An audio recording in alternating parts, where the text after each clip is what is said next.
Okay, so the first thing you notice with Sage Intacct is, as James alluded to, this is a web browser, so I'm just accessing this from my standard Google Chrome web browser, and I've got multiple tabs open, so you can have that working with multiple tabs with multiple different screens, so you can have the same company open and be doing different things and looking at slightly different elements within it. And it is just accessed very easily through the web and can also be accessed through things like a tablet or a mobile device as well. So it's got that flexibility of use. This is, so what I've come on to is this is one of our dashboards. So these dashboards are where the reporting and that financial reporting of Intacct is really strong and comes through. So in this case, you've got this idea of a CFO dashboard. So it's showing very detailed information such as our revenue and if that's up or down, as well as specifically by things like projects, what's selling the most in terms of your items and who's spending the most in your operating expenses down here. So it can give you that very specific information that's needed for your role. So what we will be doing mostly for today is having a look at the purchasing side. So I'll be logged into the system as the accounts payable manager. But this CFO one is a very good example of what you can bring from Intacct. It's also a multi-entity facility. So in this company, I currently have, it's made up of 8 different entities and they're global. So there's a couple in the United Kingdom and a few in the USA. And at the moment, I'm currently in the top level, which is that kind of consolidated company that brings all the information together. So you get that real-time overview of this is what all of your entities are looking like as a single consolidated overview. But I can also look at a more granular level to each company. So if I just click on this United Kingdom, you'll see it opens a brand new tab with that exact same dashboard open, but it is now showing me all of my information in pounds and is also filtered it to specifically show me just this United Kingdom company. So I can see between my 2 tabs the difference between my top level and my singular entity. So it works well to give you that comparison.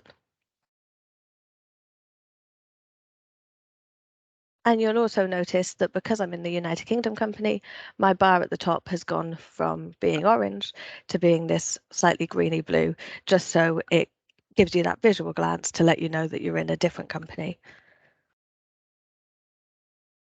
And it's very easy to use, so it's role-based, so you will only ever see in this link the information that you are eligible to see. So for example, I don't see any accounts receivable as I'm in as the accounts payable manager, so I don't have access to that side of the software.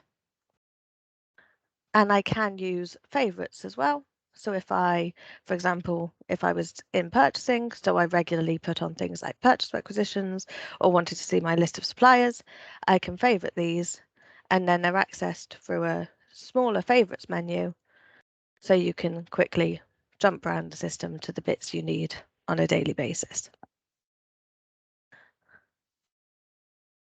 We also have, as part of Intacct, is every module has an overview.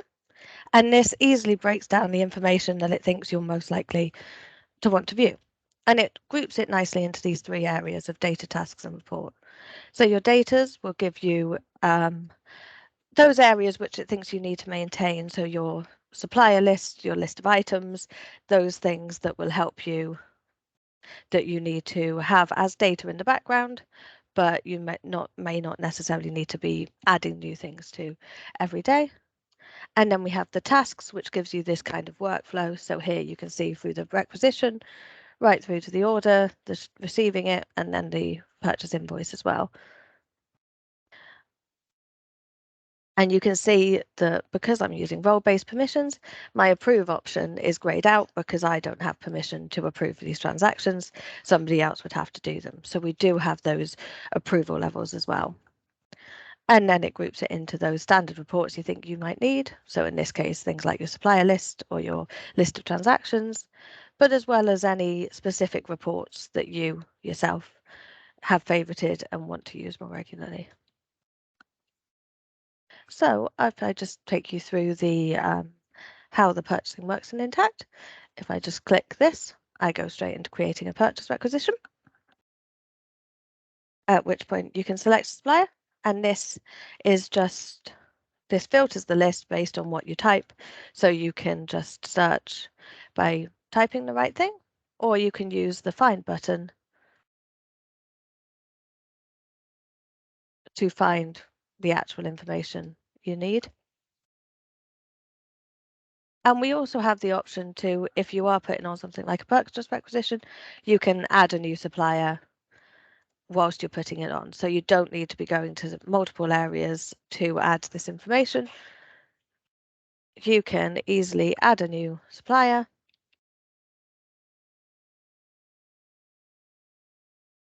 and it will then exist on the system for you to use. So you don't need to be jumping between screens. It really reduces the amount of time needed for that.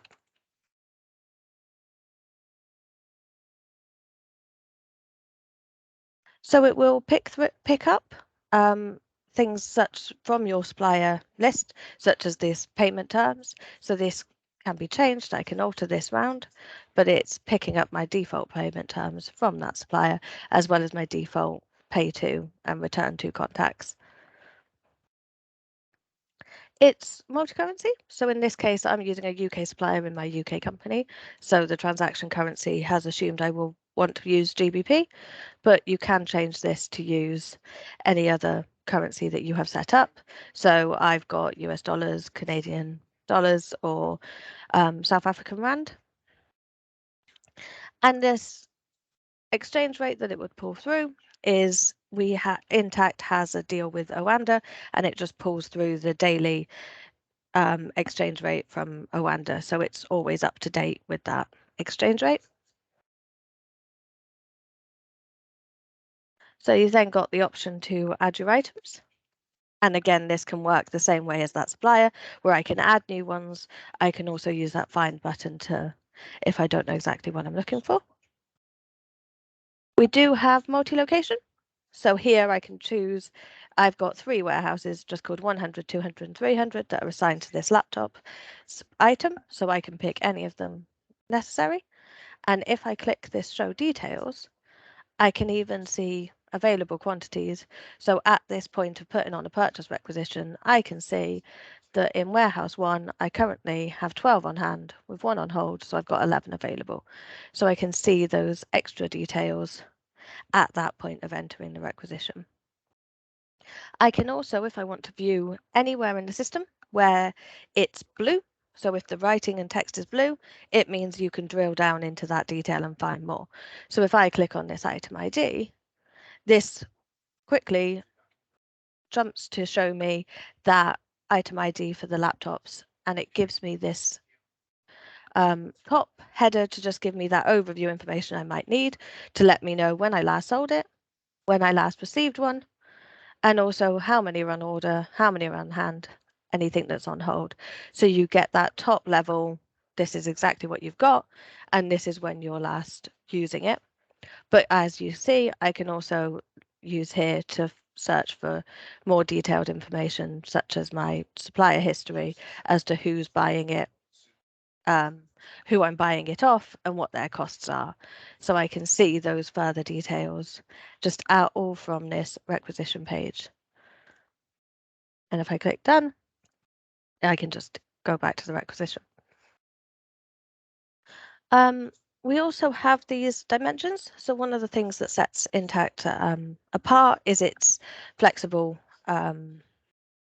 chart of accounts. So rather than having a hard-coded chart of accounts of I have a revenue nominal code and I have one location and it's hard-coded into it, what I instead can do is for every transaction I put on the system, whether it's a journal entry, whether it's in this case a purchase requisition or sales invoice, I can enter any of these. So I've got these standard 9 here dimensions, and I can enter any information I want, and this will tag that transaction, so I can then run reports based on, I just want to see any transaction that's been linked to the location United Kingdom, for example, or linked to my admin department, or even linked to specific suppliers or customers. So even though this is a purchase transaction, I can still link this to a specific customer, so that will follow through in my reporting. And I can also link it to my employee. So in that case, in that respect, you can run things such as, particularly on the accounts receivable side, you can run to see what revenue each of your salespeople are bringing in for you. I'll just give this a price.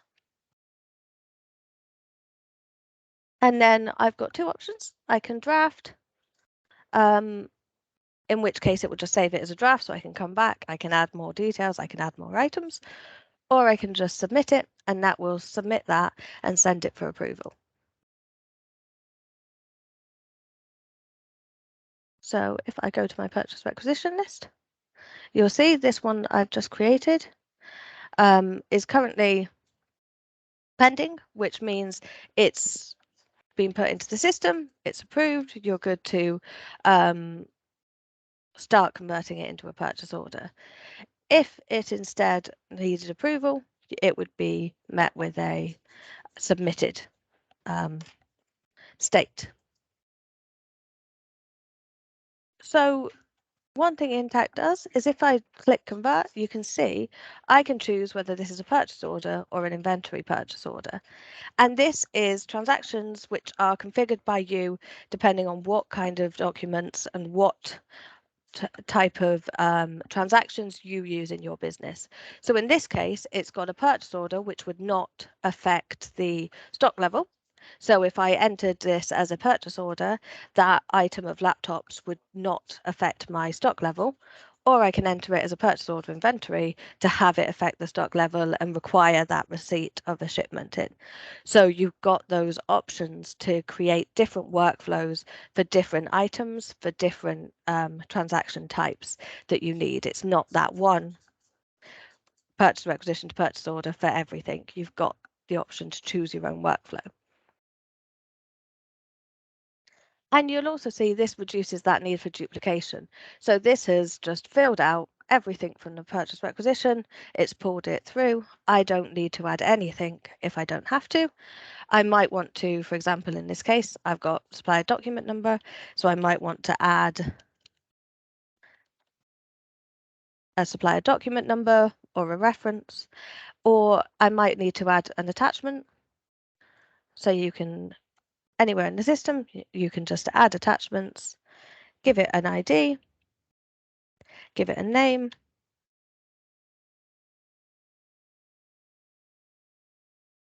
and then just attach a file in. And this will then save it within the cloud of Sage Intacct, so anybody would be able to access this that was able to click on this purchase order as they went through. And this attachment will also stay with this order as it proceeds through to an invoice. And it's not just one attachment, so I can add a second attachment as well.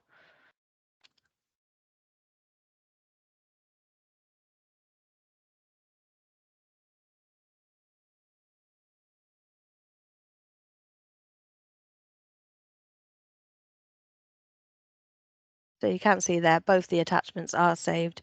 So it's not limited to just one for each transaction. And I can make any changes necessary here. So for example, if I did want information filled out for my class, I can come in here and I can make those changes that's necessary and post this. And you see, as you move through, it takes you, so I was in my purchase requisitions, I've converted it to a purchase order inventory, and it's immediately moved me to my purchase order inventory list. So it's assuming you want to follow this through its life cycle.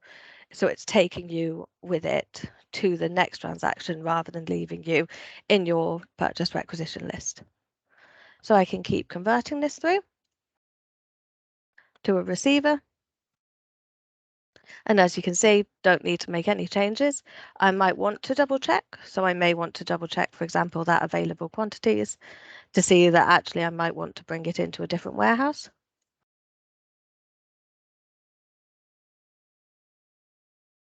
But you can post that through all the way to a purchase invoice. And you see, when you bring it in at the purchase invoice, we've still got those attachments attached to it. And we've still got all the same information, but now we have added the tax rate. So as you're bringing it to that purchase invoice, because we're now going to post this to our ledgers, we've got the option to have a look at that tax rate and ensure that's correct now. So if I show details, you now have this added tax details to show you what it's pulling through from that default tax rate, and I can override the tax if necessary.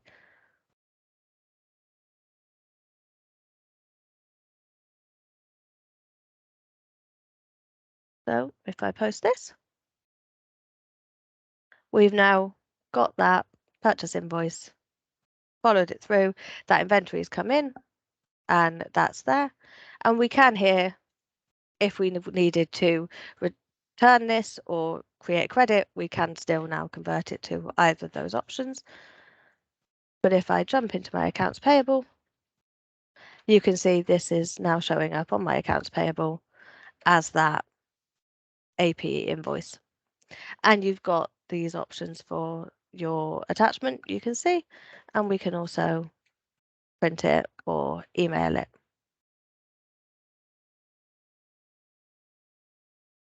And we can still edit this. So whilst it's posted, I can edit it. So I can see this top level. I can see when it was created, when it's due. So you get that again, top level. The second you click on any transaction, you get that initial information that it thinks you might need without needing to search for. So in this case, when's it due and how much has been paid? And you've also keep this history. So you can keep this history of exactly who created it, when they created it, and if they've modified it. And we also have these posting details. So this will show you exactly what information is posted onto your ledgers. So you can jump through and see all of those details from that transaction. And we can edit this if necessary. I'll place this on hold if we are unhappy with it. And if we do place things on hold, we also have this option at the bottom here, and this is on most screens. This comes from, if you're familiar with Salesforce, it comes from the Salesforce chatter. In Intacct, it's called Collaborate.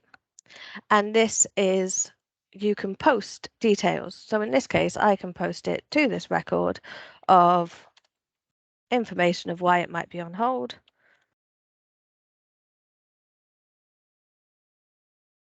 And then I can share this, or I can either add a file to it or a link if necessary. And if I jump up in here and view the collaboration center,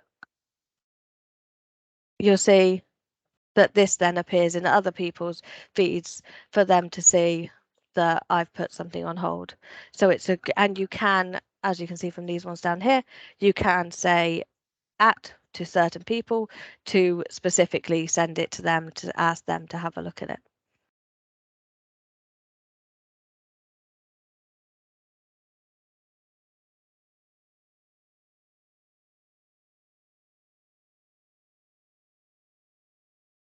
And as you can see from this, we do have more approvals. So we do have options for approving your purchase invoices and approving payments. So at every stage, you can bring in approvals. So if you wanted to approve everything from a requisition to an order to an invoice, that it exists at all levels of those transactions.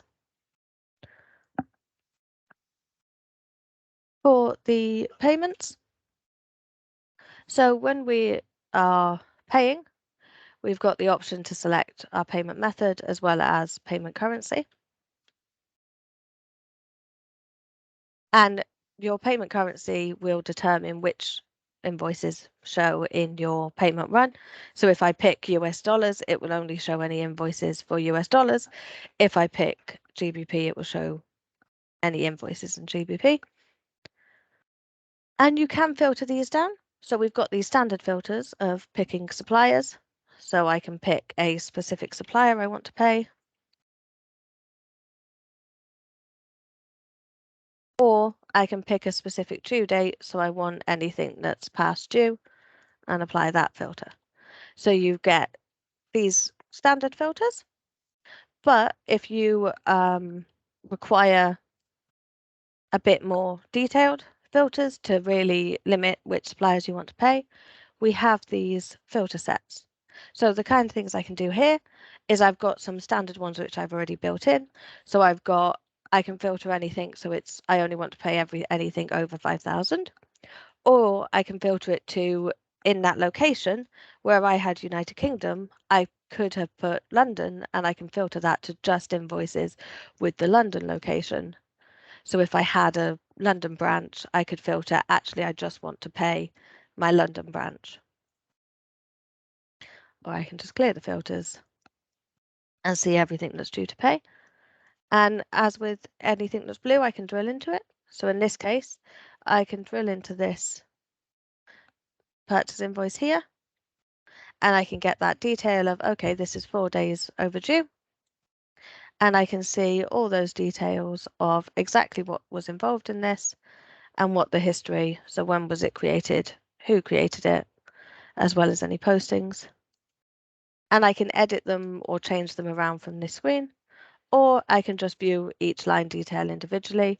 So if I wanted to just pay, the first line, I can just tick that I just want to pay that first line. Or I can just decide, so in this case where I've got a 600, I can pay some of it, or I can pay all of it. And you can just tick or untick them here as well to pay. So there's multiple ways to decide what needs to be paid. In this case, I'm just going to tick that one. And you can add to Outbox, which adding to Outbox basically means you can save your payment run as a draft. So if you don't want to immediately post it, you want to kind of save it as a draft and come back to it to check that it's okay, you can add it to your Outbox, or you can just pay now. And you then get options to add a document number as well as any memos that are required. And you see, you get a notification to let you know that the payment's been processed successfully. And then you can come here and view any of your successfully posted payments and print them or resend any remittances or anything that's required.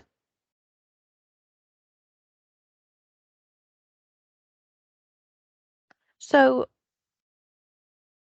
what you can also do is with these role-based dashboards is I can then drill further into the detail. So that's that payment run, you've got the payment routine, but I can also drill into the detail. So rather than running a standard supplier aging report, I can get things like this dashboard, which can show me total due by A's days, and you can bring all of these. So this is using our interactive visual explorer. So it's one of the 3 reporting options in Intacct, and it allows you to bring through multiple graphs and charts to show the information that you need, and these can then be filtered on as well. So I can filter down here for outstanding overdue payments only, and that would change my detail to filter down to this. Or if I wanted to look for a specific supplier, it would just show me the information for that one specific supplier. And then I can bring it back to all, and it gives you that extra information. And all of these can be, so I can show instead my row data.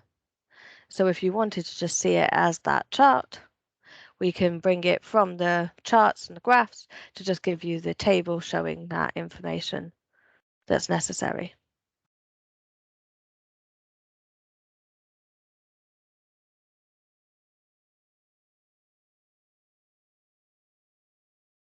And then we have these performance cards. So performance cards work as just a little snapshot to show quickly how the business is doing. And these are completely drillable. So I can view right down from that one performance card telling me what my accounts payable is this month. I can drill straight down into seeing an actual invoice that made up that amount. And I also am doing any amendments. So it does, so you don't need to constantly be moving in and out of different locations. You can just find them through the flow. And you can bring through, so you can bring through any reports that are required, as well as lists. So here you've got things like your supplier list and your purchase invoice lists, and you can move these around. So these are completely customizable, so they can be moved around and changed to suit the information that you want. So these are simply the defaults, but they can be changed as required.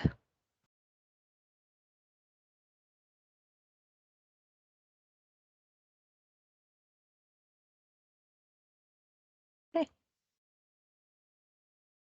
And if I show you that CFO dashboard again, just the one last thing with that dashboards is this is where your dimensions come in. So as I showed you earlier, where you have things such as this operating expense by department, these kind of graphs are where that information of your dimensions can be fitted through into the reporting element. So you can bring any transaction you've tagged with a department, you can see that information here in that operating expense, and you can split that down into your departments. So in this case, it's just admin. But if I click on the entire screen, you can see that report, which is splitting your admin out to show you the operating expense for every department that you have.